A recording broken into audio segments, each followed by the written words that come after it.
Селото Дъмбени, Костурско, револуционерно и непокорно огниште, одгледа повеќе борци за слободата на Македонија. Авторот на поемата Локвата и винјарот, Лазар Поп Трајков, со својата храброст и борба им даде пример на идните поколенија како треба да се бори и да се чува својот народ од поробувачите. Така, по неговиот пат тргнаа и многу други дъмбенчани во подоцнежните времиња, кога на македонското население во Егејска Македонија му се закануваше фашизмот и буржуаскиот режим. А тоа значеше и одземање на националните и социјални права на македонците. Токму во вакви бурни и неизвестни времиња со својата активна револуционерна дејност се истакнува Ташко Караџа, младински партиски раководител, еден од главните организатори на народно-ослободителната борба во 1941 година во Егејска Македонија. Тој стана пламенен приврзеник на марксистичките идеи и непоколеблив борец за слобода на својот напатен народ. Беше пример како треба да се бори за комунистичкото и антифашистичко движење. За овие идеи, ова непокорно момче беше стрелано од фашистичките куршуми на 23. мај 1942 година во Солун.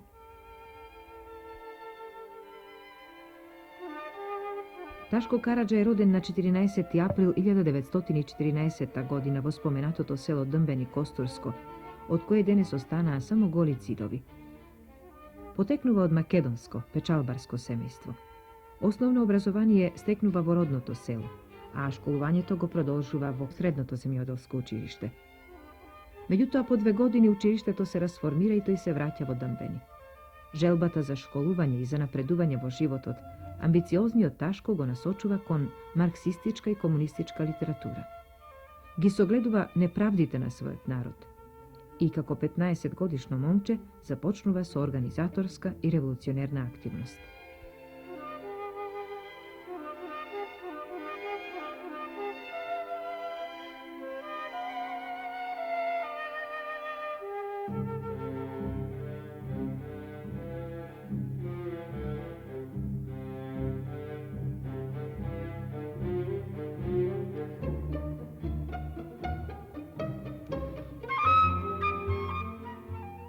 Со Ташко Караџа сме од исто село, село Дъмбени.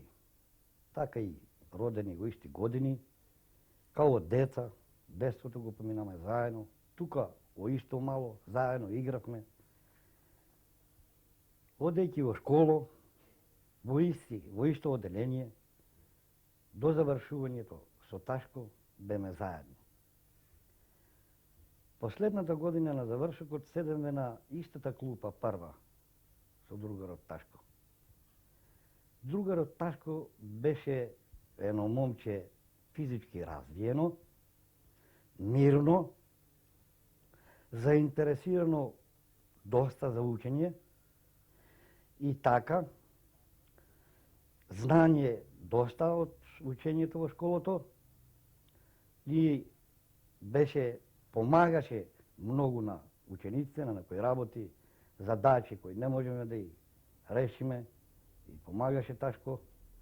Така Ташко со нејното знање, со нејната скромност, со нејната доброта, Ташко доби авторитет и стана сакан и од децата во тоа оделение што беше, и од помалите деца, а исто така и од учителите. Завршувајќи во 6-то оделение, Ташко со одличен успех, доби одличен успех, заминува на школување во Лерин, во едно земјоделско училиште. Ојде на Сколје, мисля, во Лерин, кој старава таму да се маже по тоце од милицијата селска. Кога ојде во Лерин на Сколјето, го избркај во таму. Дојде во селото. Седне почна да оди по селото да прави агитација. Дрновени, Габреш, Пазливиша и у Косинец. А у Костур одеше стално тој. Ден през ден. Да взема весници од изоспасни весници. През тоа време опашкаја многу него. Одеме по чупи да лупи мистерија, спашкао него, тој преку авлијата, по други куќи избере, му бараја членстве. Одеше по дрва, и излегваа на пато, му писае на пато Српи чекан. Кога помени тој, ела вака бре, ти го написа тоа тука? Тој не ја апер, а описае милицаите описае. Само и само да убие. Ташко беше еден многу буен човек, смел, со секого сакаше да збора, најповеќе со старите. Умееше тој секако да збора. Јас имам многу спомени за да кажам за него, ама малце ќе кажам, како кога идеше дома со другари, со пријатели, све неговите, тој сакаше нам да ни каже на сите, ни речи, ви се молам да не и прашвате од кај се и како се викат.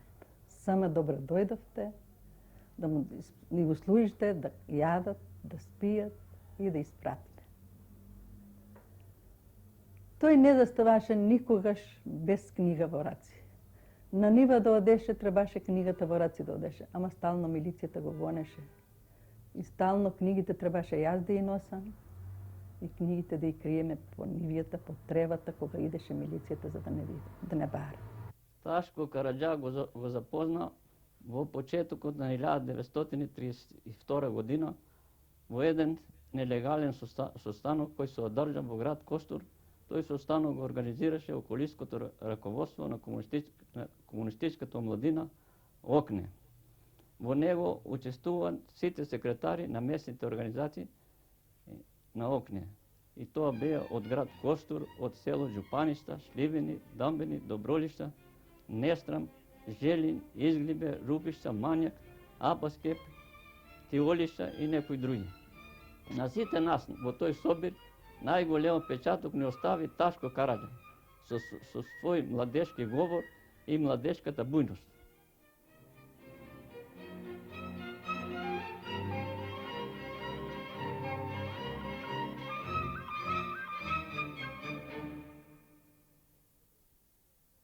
Разнообразни беа формите на тоа револуционерно дејствување во тие години. Јас, например, се сеќавам како едно утро на 1. мај пред војната 8 во нашето село на камбанаријата беше поставено црвеното знаме од Ташко и еден наш уште браточет.